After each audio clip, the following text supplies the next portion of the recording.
Praise the Lord అండి. Good morning.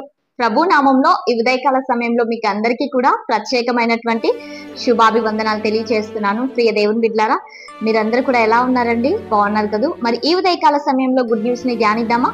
పరిశుద్ధ Bible గ్రంథం నుంచి ఎహెచ్కేల్ గ్రంథము 36వ అధ్యాయము 11వ వచనం. మునపటి కంటే అధికమైన మేలు మీకు కలుగ చేసేదను. ఆమేన్. దేవుని నామానికి మహిమ కలుగును గాక. ప్రియ దేవుని బిడ్డలారా, ఈరోజు అద్భుతకరమైనటువంటి రీతిలో పరిశుద్ధాత్మ దేవుడు మనందరితో కూడా మాట్లాడుతూ ఉంటున్నాడు. ప్రియ దేవుని బిడ్డలారా, ఈ యొక్క వీడియో చూస్తున్నటువంటి వీరందరూ కూడా ఈ యొక్క కార్యక్రమాన్ని ఇతరులకు కూడా షేర్ చేయండి. ఈరోజు దేవుడు మనతో ఏం మాట్లాడుతున్నాడు అంటే, మునపటి కంటే అధికమైన మేలు మీకు కలగ చేసేది. ప్రియ దేవుని బిడ్డలారా, గత కాలంలో మునుపటి దినాల్లో నీవు ఏదైతే కోల్పోయి ఉంటున్నావో అదంతటిని కూడా రెండంతల ప్రతిఫలాన్ని దేవుడు నీకు ఇస్తాను అంటున్నాడు. హల్లెలూయా.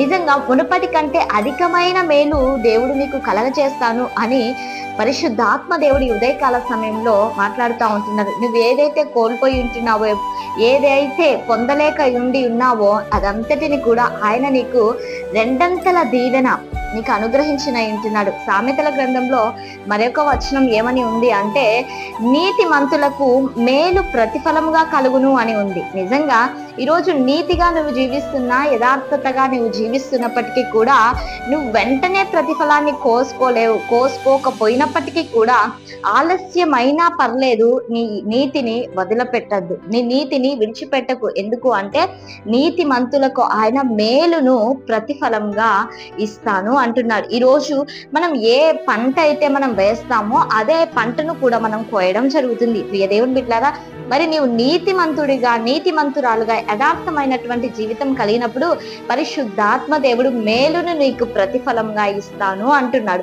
మునుపటి కంటే అధికమైనటువంటి మేలు చేత ఆయన నీ యొక్క హృదయాన్ని తృప్తిపరుస్తాను అంటున్నాడు. ప్రియ దేవుని బిడ్డలారా, మరి నువ్వెందుకు బాధపడుతుంటున్నావు?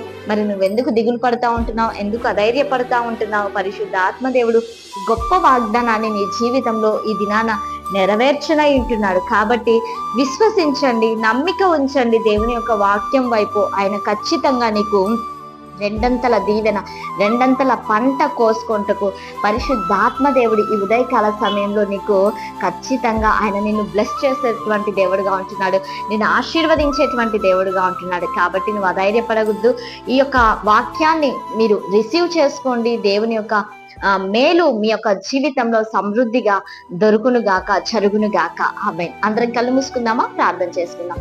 సర్వోన్నతుడా, సజీవుడా, సర్వాధికారి, సర్వశక్తిమంతుడైన ప్రభువా, మీకు వందనాలు చెల్లిస్తుంటున్నాం ప్రభువా. అయ్యా, ఈ ఉదయకాల సమయంలో నాయన ఈ కార్యక్రమాన్ని చూస్తున్నటువంటి నీ బిడ్డలందరినీ కూడా మీరు ప్రత్యేకంగా మీరు దీవించండి, ఆశీర్వదించండి, కృపలో మీరు సహాయం చేయండి ప్రభువా. అయ్యా, రెండంతల దీవెన, రెండంతల పంట తండ్రి నీ బిడ్డలు కోసుకుంటకు నాయన దేవ అనుభవించుటకు మీరు సహాయం చేయండి. చక్కటి ఆరోగ్యాలను దయచేయండి. ఈ దిన సమృద్ధి చేత ప్రతి ఒక్కరిని కూడా మీ మేలులతో మీరు జ్ఞాపకం చేసుకోమని యేసు శక్తి కలిగిన నామంలో అడిగి వేడుకొని పొందింటున్నాము తండ్రి. Amen. Praise the Lord. God bless you all. Have a nice day.